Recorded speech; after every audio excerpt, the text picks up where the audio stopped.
Hello, I'm Richard Durr, Leisure Services Director for Seminole County, and this is your Rolling Hills Project Update.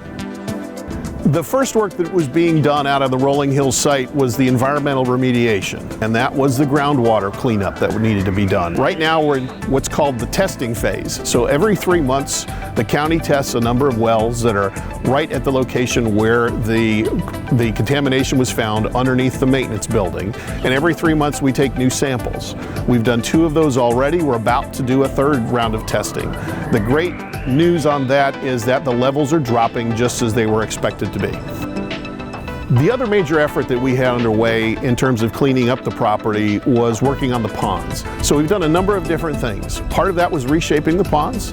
Part of that was replanting the ponds. And the replanting was done through some grants, and it was also done through an effort that brought in the neighborhood to allow them to plant and help with this particular project. That was done in the middle of the summer, and we had a fantastic turnout working with our SERVE program.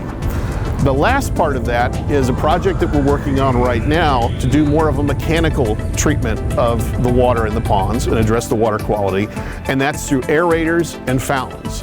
Each of the lakes and ponds at the property will have fountains installed.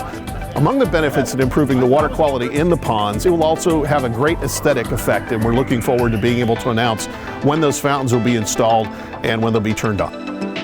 One question that we continue to answer is what's going to happen with the clubhouse. The county's decided to go ahead and remove the clubhouse and demolish that, and that'll be coming up soon. We'll have an announcement that the county will make that'll let everybody know, especially in the neighborhood, of when they can expect work to begin on removing the clubhouse. What will happen after that is that the clubhouse site will be smoothed out and graded, so it'll be a nice gentle slope, grassed slope, and we'll look forward to a potential future project down the line to build a new building somewhere near that location.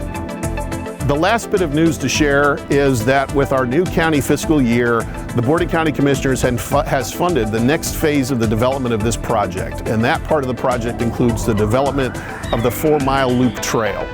We're currently working with our consultant to put together a scope of services and a schedule so that sometime in the spring we can invite the residents to come out and provide their input as we continually refine the master plan and move towards detailed design of the trail project.